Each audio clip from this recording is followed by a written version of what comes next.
আশা করি অবশ্যই অনেক বেশি ভালো আছো। আলহামদুলিল্লাহ বন্ধুরা, দেখো তোমাদের সাথে কথা বলার পর দেখো কত কাজ করলাম। আসলে জীবন যুদ্ধটা না অনেক কঠিন বন্ধুরা, বুঝছো? এই যুদ্ধে সবার ধৈর্য থাকে না, সবাই সাহস থাকে না।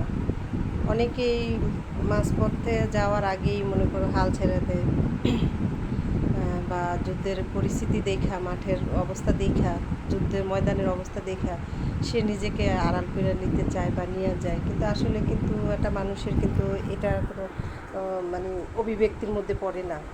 কেন পড়ে না জানো? আমরা এরকম সৃষ্টির সেরা জীব, আমরা পারবো দেখে আল্লাহ আমাদেরকে এত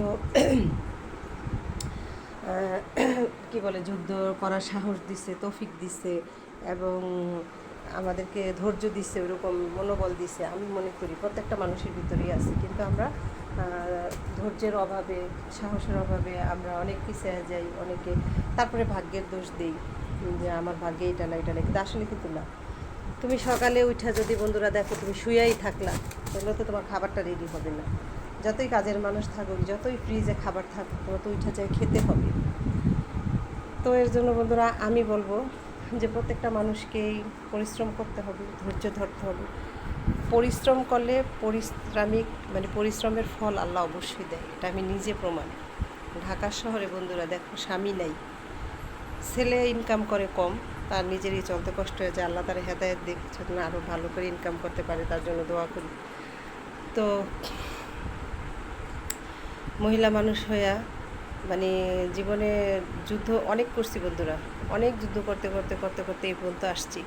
মাঝে মাঝে ক্লান্ত হয়ে যাই, সত্যি কথা অনেক ক্লান্ত হয়ে যাই, যে সারাটা জীবন শুধু যুদ্ধই করলাম, আরও কি যুদ্ধ করতে হবে, আরও কি সাহস সঞ্চয় করতে হবে, আরও কি শক্তি সঞ্চয় করতে হবে।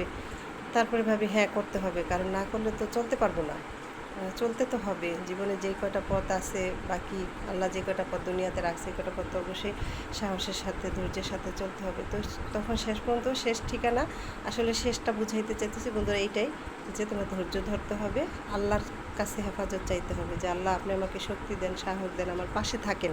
আমি আপনার অসহায়, নিরুপায়, গুণাগার, পাপী বান্দা। এটা আমার বক্তব্য, এটা প্রত্যেকটা মুসলমানের, ইমানদার বান্দাবান্দির বক্তব্য হওয়া উচিত। বা অনেকেই যারা আমার মতো এই পথে আসছে, তারা সবাই এই বক্তব্যটাই দিয়ে আসছে, এটাই স্বাভাবিক। কারণ তোমার একটা চোখের পলক আল্লাহর হুকুম ছাড়া তুমি ফেলাইতে পারবে না, তোমার কোনো শক্তি নেই, মাকলুতের কিছু করার কোনো শক্তি নেই, সব কিছুর মালিক হচ্ছে আমার আল্লাহ।